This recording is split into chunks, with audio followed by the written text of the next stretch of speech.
Okay, Houston, we've had a problem here. Say again, please. Houston, we've had a problem.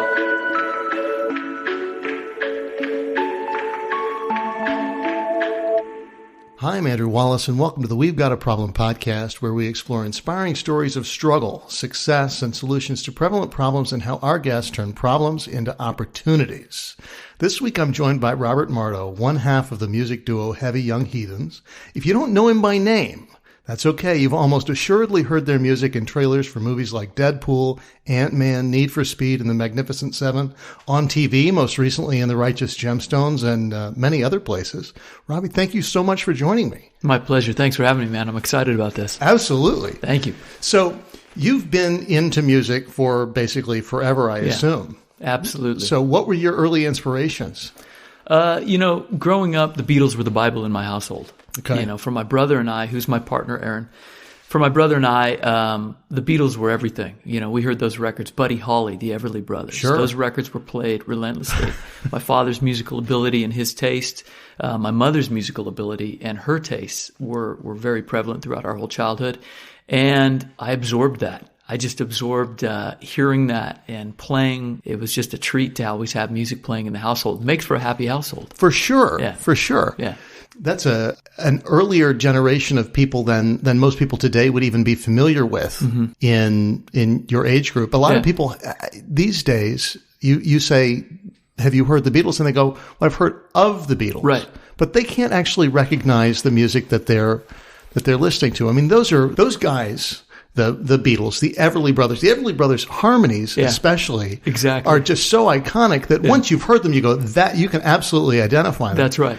So when did you start getting into playing music? I was probably about 8 years old. I was with my parents, having an older brother, and I say that with, all joy in my voice. Yeah. Having an older brother, I watched him develop his musical ability. I started with guitar, picked up bass, he played keys, he sang, he formed bands. He got a 4-track recorder, which was huge. He learned to master that, record, demos, song ideas, etc. So a great influence on me. Right. Also, our father was a player. Okay. And like I said, our mother can play as well. So there was both sides of the family that had this ability. I was with my parents. I really had an inkling that I wanted to try rhythm. I wanted to play drums. Just so happened to be that a family friend, his wife tried to woo him into a drum kit for an anniversary. That went awry. The drum kit was sitting in the closet. I saw it. I said, what is that? He said, it's a drum kit. I said, can I have it? He said, you can borrow it. I said, I promise you I will bring it back, which I did. Okay. And that was how it started, about 8 years old. And I can't say, and again, this is just my opinion and it's my own journey, so it's for no one else to take if it doesn't resonate with them. Lessons were not my thing. Okay. I don't read a note of music. My brother and I do not read a note of music. We're not formally trained musicians per se. I took a drum lesson with a fella in town. A lesson. He said, bring a binder, bring a pen, bring some paper. I said, okay. And I went in the room. He showed me all these things. He wrote all these charts out and he wrote these notes. I'm looking at these squiggly lines and these musical notes. And at the end of the lesson, I went home and my mom said, okay, what time next week? I said, it's going to be quick next week. I went in. He said, okay, did you do your homework? I said, no, absolutely I didn't. But show me how to play a 2 and a 4. And he went boom, bap, boom, bap. And I said, okay, great. I said, thanks very much, man. I'll catch you later. And that was pretty much it. The rest of my education came from playing along with records, much like we're doing now, in headphones, in a room. Sure. Came home from school, rushed right in. My parents never had to force me to play, which was very, I think, telling of my willingness. For sure. And then I got into, like I said, my brother and I started playing I was a teenager. He was coming out of one band. He said, look, I got an idea. I want to start this thing. You want to do it? I said, yeah, I'm in. Sure, Let's man. do it. Journey begins. All right. And that was just out of sheer admiration. I mean, one of the things that people say at parties, right? They'll hear some say, just pick a musician, some great pianist play a thing and go, oh, I'd give anything to play like that. Mm-hmm. And there was and I can't remember who it was. I wish I could. Somebody who said, no, you wouldn't. Right. It's true. Because you could do it, right? You could become great if you practiced. That's right.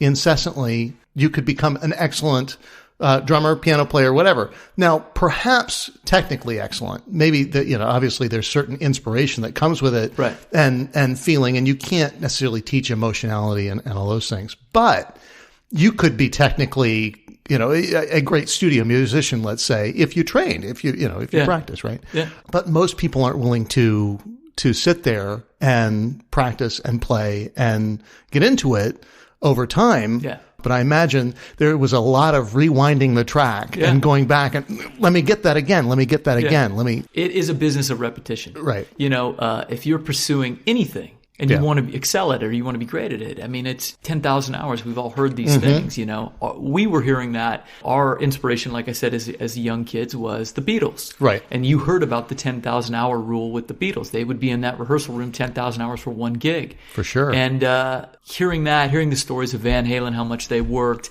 hearing, the stories of Leonard Skinner, how they would be in these hot shacks in the summertime and just sweating it out just to go play one gig. And that kind of stuff. Man, I heard those stories and I was like, I'm all in. I'm all in. I'm doing it.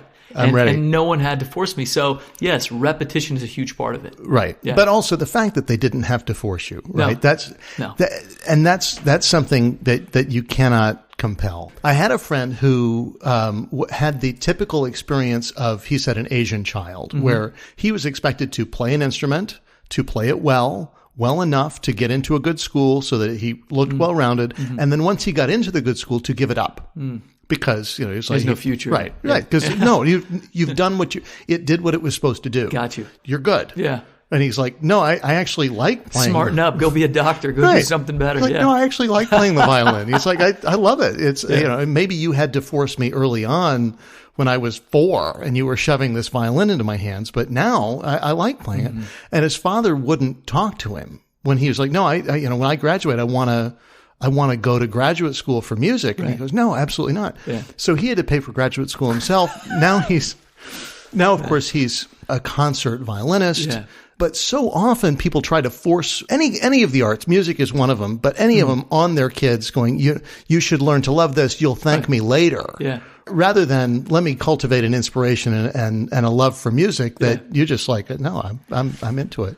I think every parent has the dream, right? If my kid's going to be a football player, I want him to be, an NFL, Tom Brady Jr., whatever you want to call him. If my son's going to be a musician, if my daughter's going to be a musician, if my children are going to be athletes, dancers, doctors, whatever. Every parent wants their kid to be the best. So how are you scarring your kids? I literally have told them that we have no instruments. Do not even listen to music. Run the farthest away from it as you can. And no, what your story tells me is it just, again, what it keeps reminding me of is getting into music professionally is hard.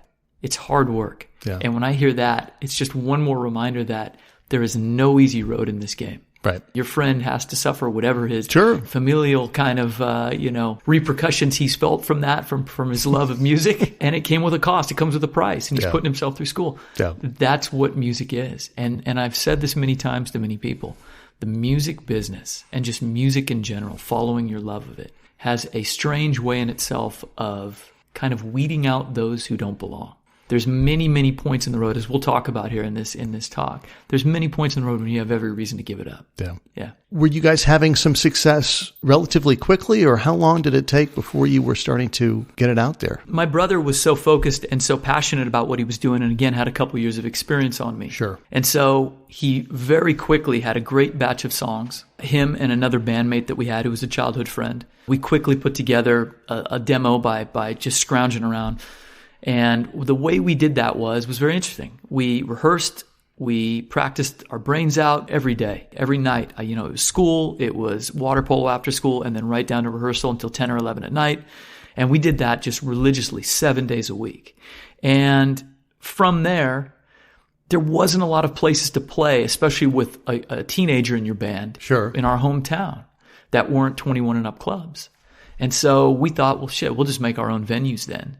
So it started with backyard parties. Okay. We had a backyard. And if we could squeeze 300 people in this thing with a couple kegs of beer and charge them $3 a head, we made enough money to go record or buy recording gear. Right.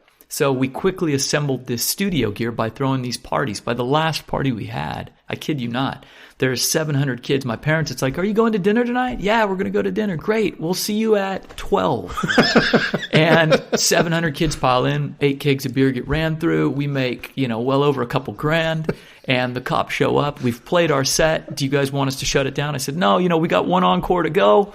give us a minute. My brother, sweet talks him, you want a drink? And they were cool enough to say, listen, you got till fucking 11:45. Okay. Okay, great. We go out, we burn it, we take the money. Everyone goes home happy. We go record. Right. We go put together. So success didn't come necessarily quickly, but we did know that we were making strides here. Right. We were doing things that other people weren't doing. Well, you had a plan. We had a plan. Right. That you just hit the nail on the head. Yeah. My brother, like I said, knew what to do. We were flyering. We were playing. We developed a venue like out of a coffee shop where kids could come. Right. And everything was about the goal, which was getting some attention, possibly to come down here, Sure. play some bigger shows, of which we did. We would come down and play the Viper Room in these different places that were hollow ground to us because you heard all the tales. Of course. And try to attract someone to make a record, a major label, whatever. 25 years ago, we landed at a place called Sound City in Van Nuys. We were brought down on the strength of this demo tape that we made by some producers and the owner of the studio, Tom Skeeter, who's no longer with us. And Dave Grohl made a fantastic documentary, if you haven't seen it. It's called Sound City. And we wound up at this studio in the valley, up by the Budweiser plant. Right. And I'm all of probably 16 years old at this point. And I've left school behind to come down with my older brother, and we're going to make this record. And if you would have told me then, I thought that was it. This is great. I'm seeing Nirvana gold records on the wall, and I'm seeing, Fleetwood Mac record here. And Evel Knievel rode his motorcycle through the hallway. This is Valhalla, man. We're here. Right. But that was a lesson in itself. I quickly learned that I was in no way, shape, or form ready to make a record at a studio like that. It was a setback. It was a point where, we did the recording. We hustled through it. We put in the work to get it done. But it was an eye-opening experience. That was phase one of, hey, you better get back in the room. It's going to take more work. Right. So you didn't have the experience the Beatles had with Please Please Me where they were just in a marathon. No. And you know what? A great example. You're right. I mean, that's just a band who's like, okay, you ready? Great. Roll it. Let's do it. Now, they had done a decade, demo session and stuff before. They'd been practicing nonstop in Germany. They'd done the whole thing. Right. The whole thing. You're absolutely correct about that. And we had a journey similar to that. Right. We had done a lot of hours on stage, so to speak. But the studio is very different. Yeah. And depending on who you're working with, how you're recorded could be different. It could be individual, it could be the band in the room live on the floor. To say we tried it all the ways I'm being polite to myself, but we tried it all the ways. And just, I walked away from that experience a little wiser, knowing, hey, listen, I can be better at this. Right. So you went through, did a recording session, you kind of made an album, so to speak, and things weren't fully baked yet. Let me interrupt you right there. No, that's a great point, because you're right. Things weren't fully baked yet, but we had this opportunity that came to us during that period to record a song for a film called Wild America that Morgan Creek made. And in doing so, we had a chance to be on a soundtrack. We had a chance to be in a film, and we got our first taste of making music for film. Okay. So there was this little silver lining in this whole experience. And if we got one track out of that session that was usable, luckily it was that song. And it went on to be in the film, and it was great. It was a great experience. So that gives you an entree into film work. And I know that you had some struggle after that. Yeah. That things just weren't going 100%. Still just weren't going how you guys in a sense knew that they could go, and you felt like if you didn't do something different, if you didn't make a change, either you were going to give it up or you were going to recommit. That's right. In all that period, and shortly a few years after, we never stopped. We kept working. We toured. We would make records and tour, endless cycles. Fast forward a few years, our childhood band has disbanded, as normally do. But, my brother is my musical partner for life. We're not going anywhere. Right. People have come and gone. Fast forward a few years, we've put a new project together. We've made a couple albums, and we're doing the cycle again. We're records tour.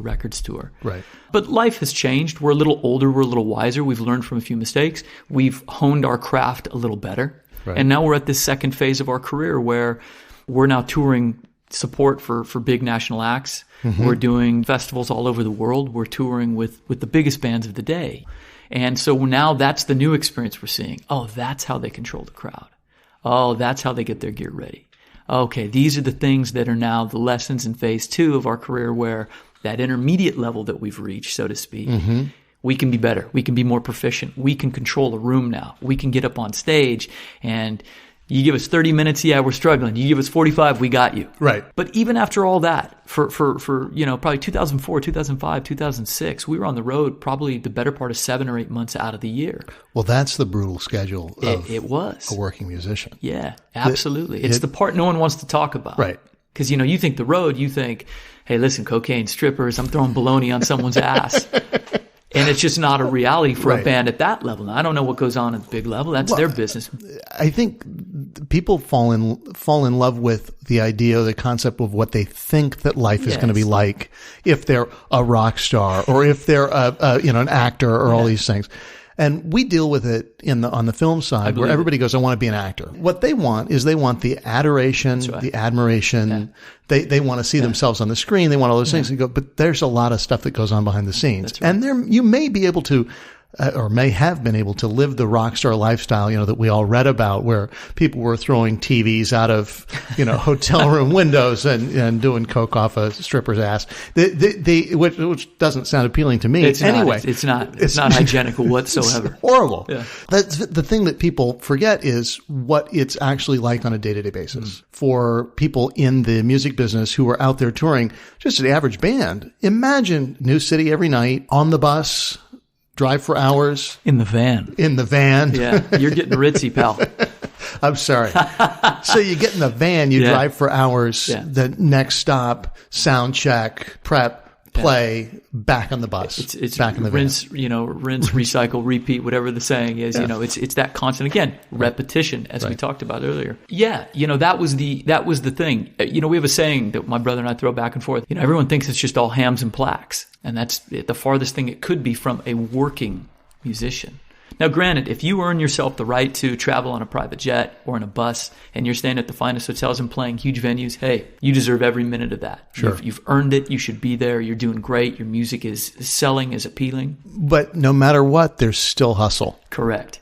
You didn't get there just by chance or accident. Right. So 7-8 months out of the year, you guys are touring.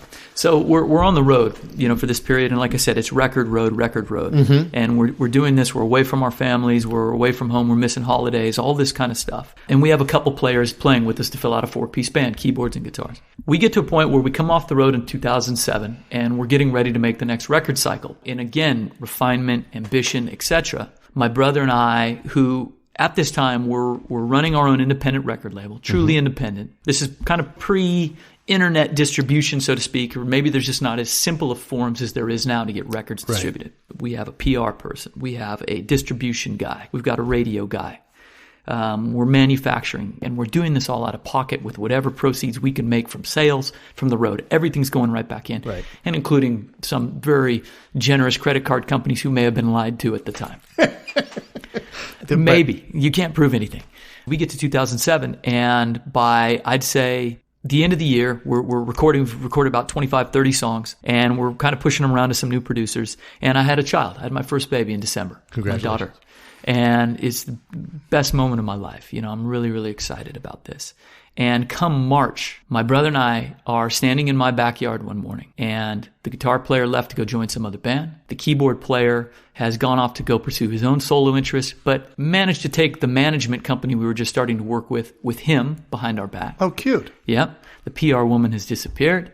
The distribution guy has moved on and formed his own company. And the radio guy just lost interest and went somewhere else. Real estate was calling. And we're all alone. We don't have a phone. We don't have an email address. We don't have anything of substance here to say, oh, we're good. We can cruise for a while. Right. We have nothing. We're down at the bottom of the heap again. And it's like we're 15 years at this point into our journey plus.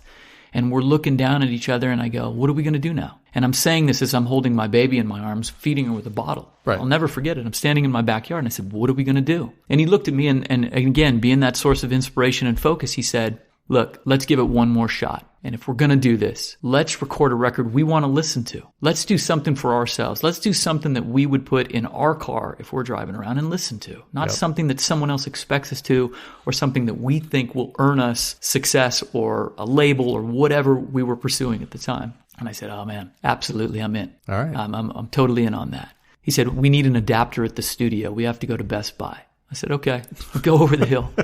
We go to Best Buy. And we buy this adapter, and while I'm there, I'm like, I'm going to pick up a couple albums, grabbed a few albums for some inspiration, got in the car.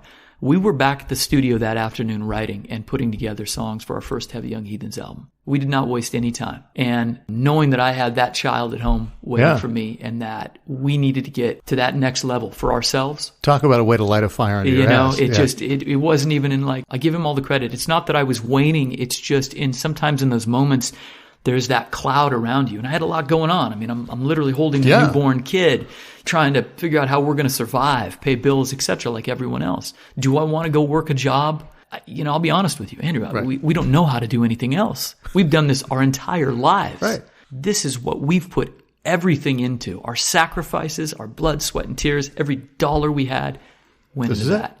So that moment right there was where everything changed. We take all of 2008. We did nothing. The phone was shut off. Like I said, no email address. We recorded all day, every day. We wrote and recorded. While my brother was proficient in the studio, he excelled now beyond a level I've never seen. And he developed a sound for us. And so we record a couple of the first things that we've written. He gets his mix to a point and he calls me and he goes, "What do you want me to do with this? This is where I'm at. What is it? What are we doing here?" I listened to it and I said, okay. I literally took some free plugin we had downloaded. We put it on some drum tracks and things came alive, man. There was a magic that happened. And he looked at me and went, "Get out of the chair." Okay, I got it. All right. And that was it. And we made a record. At the end of making that record, we really loved what we had. We worked our asses off to write great songs, to produce great songs, and make them sound how we wanted them to sound. Things were dirty. Drums were big and crunchy. Bass, no guitar. All our vocals, these harmonies, these elements of spaghetti western that we loved. Morricone was, sneaking in there. All this stuff that we wanted to put into these records, we did. We had one copy on a disc, not knowing what to do with it. We reached out to our former distribution guy, a great fella named John Bergen and his partner named Bo Caldwell. Reached out to John and we had lost touch with him. And he was really someone in our lives that we valued. And we said, "John, we have this album. Well, send it over. I'd love to listen to it." He said, "Well, we only have a CD. You mind if we put it in the mail to you?"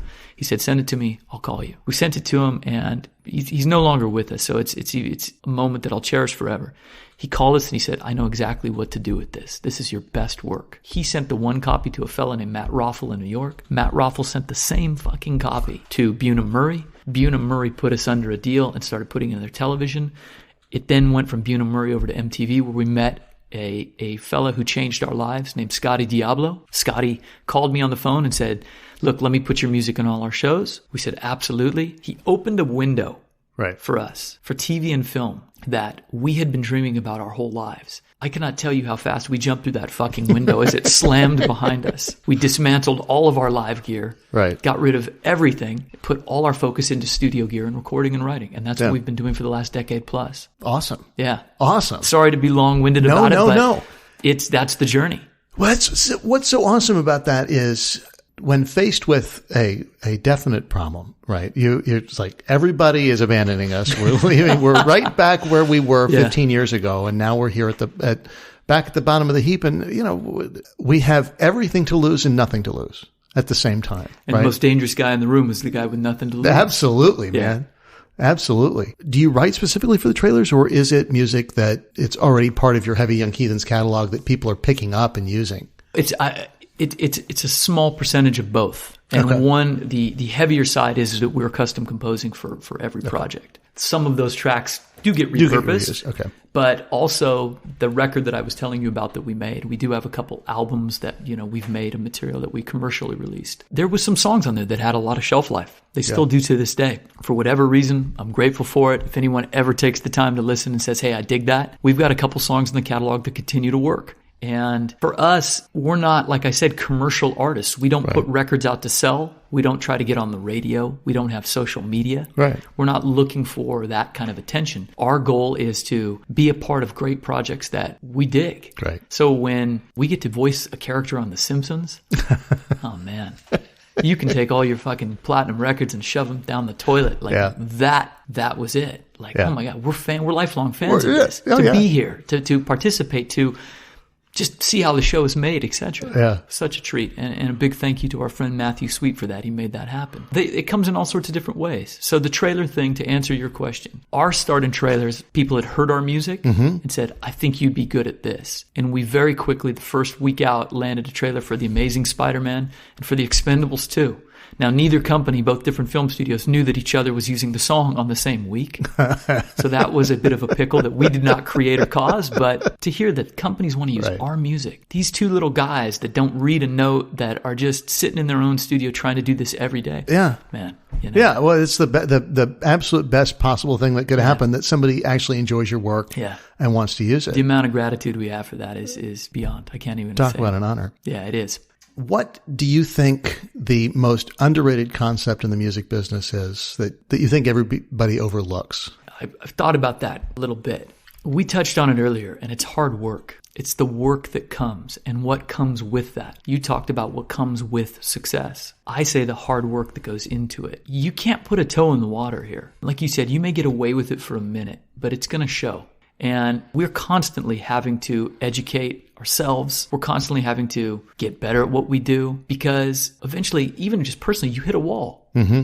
And so for anybody that thinks getting into music is easy, or, hey, I bought some gear, I'm just going to record a record and put it out, someone should listen to it. No one owes you that. Nobody owes nobody nothing, as we always say. The truth is, it's hard work. It took us 15 years to get someone to actually listen to our music and say, yeah, I hear something here. I think that is the biggest misconception of the whole thing, is that it's just some easy road just because you've got a nice guitar or a great microphone, or, hey, I wrote a song. Hey, that's great. Write 1 million of them. One of them's bound to be good. Right. But if you only write 1 or 3 of them, your odds are a little rough. So what would you say the most unexpected detour that your career has taken has been? There's rarely a straight path to success. And we've talked about a lot of different paths in your career. But what do you think just kind of took you by complete surprise? I think it was that moment, like I said, that the CD wound up in the hands of some television and film people. And we very easily at that moment could have just said, that's great, man. Yeah, use it for some shows, but we got to go. We got to tour, or we're going to make a record, or, we're still trying to be famous. We wholeheartedly jumped through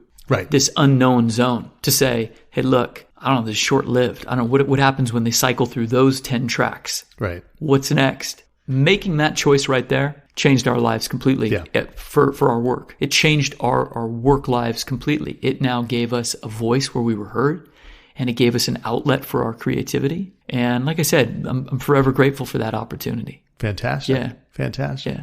So we've got a little bit of time left. Please. I'm here, man. I want to talk to you how the music business sold music and packaged it. There are several bands when I was in high school that I can think of where I had to buy the whole damn album. That's right. To get the one song that was good. And of course, they never had another one that was good. The $20 challenge. Yeah, the $20 challenge at Tower Records, That's right?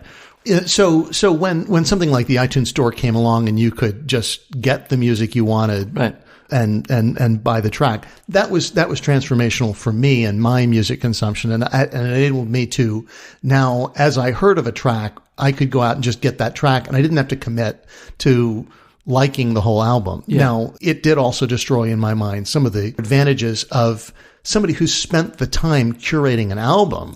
You've lost something there, but during that time, you're right. Music changed. The way we consumed music changed. The way the music was distributed changed. Everything changed. Yeah. Whether it was peer-to-peer on sites, or whether, the dawn of iTunes and the early days of downloading. The bottom line is it put the listener in control now. The listener it's like concierge service, right? Anything you want, just pick from the menu. There it is. You only want one song, pay your 99 cents. You want the whole album, pay your $9.99.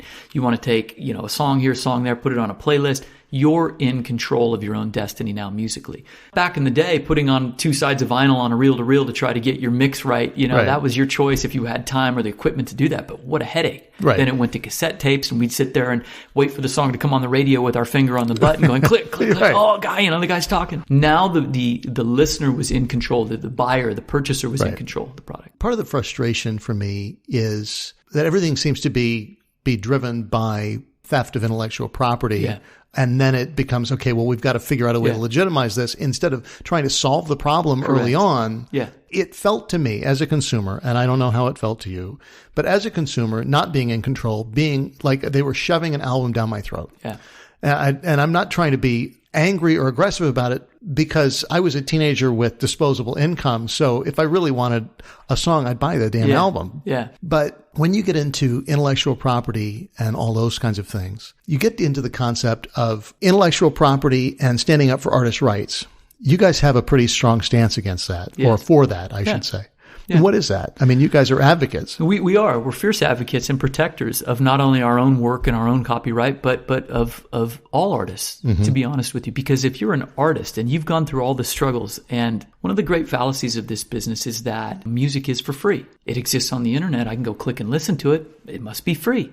And nothing is for free. Right. We've all learned that. Somebody has got to get paid Yeah. for what they did, for the work that they did. That's right. And it's their right to claim those things for the work that they've done, because it's not yours to steal. It's not yours to take. You'd think it was that simple. Right. You'd think people would understand the simplicity of that. There's still a belief that if you're a working musician, there's still kind of that look in people's eyes when you talk to them that work in other professions. They're in medicine, they're in insurance, they own a coffee shop, whatever. There's still a little bit of look in their eye like, when are you going to get a real job? Get a haircut. You know what get I mean? a real job. Yeah, there you go. There's still always a little tinge of that. And look, maybe it's just lack of knowledge. Maybe Right. it's just inexperience, whatever. That's their business, not mine. I don't really care. I'm not out to prove what I do to people as being legitimate Or of value. or of value. But what I know is in the industry that we work in, Right. music is everywhere. It's used in all formats of media. It's used in every commercial you see. It sells every product you buy. It's used for every film trailer, like we talked about, within the film, within the series. It's you go to a everywhere. restaurant. Yeah. And that doesn't play music. that doesn't play it's music. the most boring night of your life. And it feels so empty. Yeah. I mean, Just- dare I say the food even may taste better Yeah. knowing that you're enjoying the soundtrack. We've worked with restaurants in the past to put their music together for them. Great music can change the environment and mood of everything. It can make Absolutely. a bad film good. It can make a good film great. Is all music good? It's kind of up to the listener, but there's no reason why you need to do that and not be compensated for it. There's no reason why anyone should tell you you have to do it for free. Right. Again, I'm not trying to put words in other people's mouth. I just know from my own experiences that there is a feeling that exposure is enough to suffice the needs you have. You know, I'm sorry, but exposure was something you kind of went and got treated at the clinic, you know, from what I remember. So I'm gonna avoid Going outside, exposure. not wearing any clothes. Yeah. I'm going to avoid that if I can. When you talk about my brother and I, just us, I'm not referring to anyone else, but solely us in our line of work and for the business that we've built. Exposure is not important to us in that sense because we're not looking for... That's not your goal. It's not. And I'm not trying to be rude when I say it, but it's just we like to fly low. We don't have presence. Right. We like to be behind the scenes. Our job is solely to whoever comes through that door and says, this is my film, my TV show, my commercial, my project, whatever. Right. Our job is to make them happy. Right. Let me make you something good. Our job is to make their product is the best we can, and we have a very high quality control within ourselves. It has to be great for the both of us before we even play it for the client, so to speak. Well, and that is ultimately the creator's journey. That's right. That's what my father went through in writing Braveheart. People think when they see your product that it just came out that way, right? Like that was your first draft. Correct. Right? People look at the screenplay for Braveheart and go, oh, I wish I could write like that, or I wish I could have written that. And you go, well, just keep in mind, what we called draft one was like the 17th draft. I mean, and that's the unsexy stuff. That's the wizard behind the curtain. It's just some fucking guy on an exercise bike with a kazoo. I think you talked about misconception. That's the misconception. Right. That was written first draft. Oh my God, those words, even the punctuation's perfect. Look, he even, numbered the pages. Right. It doesn't work like that. I could dump hard drives worth of material that no one will ever hear. I think that in every artist or every creator or let me just generalize it. Let's just say in everybody, there is always a tinge when the phone rings and a new job comes in and I go, oh fuck, I can't do that. There's literally, I'm telling you, it lasts about 15 seconds. Right. My mind goes, oh, you can't fucking do that. Someone's going to figure out you're a fake, you chancer. Yeah. Get out of here, man. You've been faking it this whole time. And then one of these days, somebody's going to figure it out. Someone's going to figure out and call, you guys fucking faked, whatever. You don't play Bavarian cheese whistle. The bottom line is there's always a little shred of doubt. Yeah. But that's the fuel. Right. If you know how to turn that into kicking your ass to get going, man, the motivator, it's great. The other thing I was going to say to your point, though, is don't forget, we're overstimulated. Right. All we see is success, and I'm using my fingers to make quotation marks. Yes. People all day long, all they see is success. Yeah. Well, you're seeing the media. curated version of somebody's life. And much like you said, you're seeing draft 17 that says number one. Right. You're not seeing draft number one. Right. People all day long get fed that. That dude's got a private jet. or he's just standing by one on an airport tarmac. Now that there are services that actually are made to give you backgrounds for your Instagram content. I didn't know that. Oh yeah, absolutely. That I have seen ads now for rent this private jet carcass to sit on the private jet and take your. That's good. Yeah. Oh yeah, absolutely. Can you give me the number? Yeah, sure. Yeah. I'd love that. That'll be your big social media post. Splash onto social media. I get it. Part of me feels bad about that. Yeah. That is the norm, so to speak. Why is that what we want? Yeah.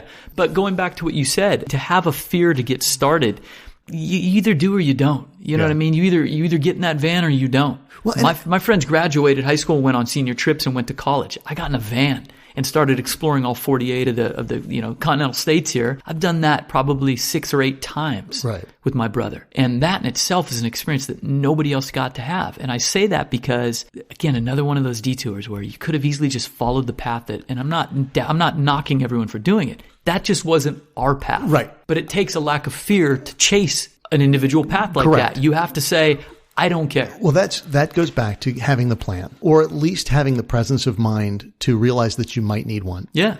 Because most people are not emotionally mature enough at 17, 18 years old to go, I can actually make the conscious choice not to do what people are telling me I should do, but to do what I think is right for me. Yeah. And to chart their own path. And again, what was right for them? If you want to go to college, kids. But if you're sitting there going, I have this opportunity. This is what I really want to do. I'm going to go out and do it. Yeah. And actually explore it to the point that either I will succeed or I will fail, and I'm still young, so I can figure out something else to do if I do. Right. That's what we're lacking, even in with people in their 30s and 40s. It's like, well, I also think you have to have an immense level of support behind you. Sure. That always helps. And I'm not talking financial support. I'm just saying you need someone behind you, and everybody needs it. A parent, a friend, a brother, a sister, a girlfriend, wife, whatever. You need someone behind you that goes, tune it all out. Right. Just stay the path. Yeah. As I always say, stay the course. Well, because it's actually impossible to be 100% all the time. 100%. Right? That's the 100%. That's the issue, right? That's right. You and it's hard. It's hard to stay the course. Right. It's hard. There's bumps in the road. And we have this expectation from social media, from the news, from wherever, that everybody else is crushing it all the time. Yeah, I love that. Crushing it. Yeah. And I'm comparing my inside to somebody else's outside. You need that support structure, that other person to go, I know you. Yeah. And I know you got this. You got it. Just tune it out. You're absolutely right. And the other thing about that I love, the part of the journey that I love, once you find what you want to do, if it's songwriting, if it's painting, if it's writing a script, if it's creating or manufacturing a product, when you're in a creative space, the beauty of the process is didn't work? No problem. Throw it out and start again. Right. No one says that everything you do has to be the top of the mountain. You're the judge of that. Right. You're making it for you. And and it took me a long time to get to that point because like I said, when you're on a path of, I'm trying to be commercially successful, you've eliminated that ego and that pride bit to say, I don't want to do that. Because if someone goes, well, it could help your career. You go, oh, well, shit, you're right, man. I better just start jumping on one leg. The minute you get to a point where you go, you know what? I just want to do what I want to do. And it's a luxury. It's a privilege. Sure. I'm not saying it's easy. It's a luxury and it's a privilege. It comes with hard work. But the minute that you can say, I just want to make music for me. I want to write what I want to write. The beauty of that process is, hey, I didn't write a great one today. Or, man, nothing came out. Some days I sit there, man, with the guitar in hand and I just stare at the screen. And other days I'm blowing leaves on the lawn and I go, man, no, that's a great idea. I got to get to the studio. Right. Put down your leaf blower and get right back to. It's the beauty of the Actually, at that point, I'm so afraid to put it down. I'm like, what if it stops coming? Right. What if the idea goes away? Keep blowing. But that's the beauty of the process. Right. I talk about that a lot. The beauty of it is, and especially in a computer digital age, hey, if this whole thing today that we're doing is no good, you toss it in the garbage can and I come back and we do it again. Right. Which is a blessing and a curse. It is. I will say that at least for us in the film business, we have struggled with that today's film editors, because it's all digital and everything, they can just keep cutting, and they can go at it over and over and over again. Yeah. And back in the day, when you actually had to cut film you had to commit to that cut because Correct. otherwise, if you needed to actually make that scene longer later, you have to strike another negative. You have to actually, we're going to have to spend some money and make another print of this thing to do it. So when you did it, you were more intentional in what you did. Yeah. But it frees you these days to go, let me try it that way. That's right. Oh, perfect. Yeah. Or I don't like it. Let me go back. Listen, you used a great word, which is commit. Right. My brother and I are fierce about committal. Right. You can record a clean guitar and add effect later. Well, why? Let's just put the effect on the guitar and make it sound cool on the way in now. So That's what I want. Pro Tools is more of just a modified tape machine for us, computer, digital recording, etc. We still use tape. We still have tape machines at the studio. We still have analog gear, all of our outboard gear, all of our keyboards, equipment, etc. We are a little bit different. Our niche in film and TV is look, these guys record everything analog. There's not a whole lot of MIDI digital kind of production going on here. And I'm not saying we're the only dopers on the block to do it. I'm just saying that we've kind of gotten known to make these big record sounding recordings with all this great analog gear we have. Right. And my brother is very, like I said, fierce about just commit. Right. Once he does it, it's there. Let's just do it. Print it. It's great. Right. I love that. Right. And tomorrow, I'm going to do something else. And we're going to start on something new. And we'll try something different then.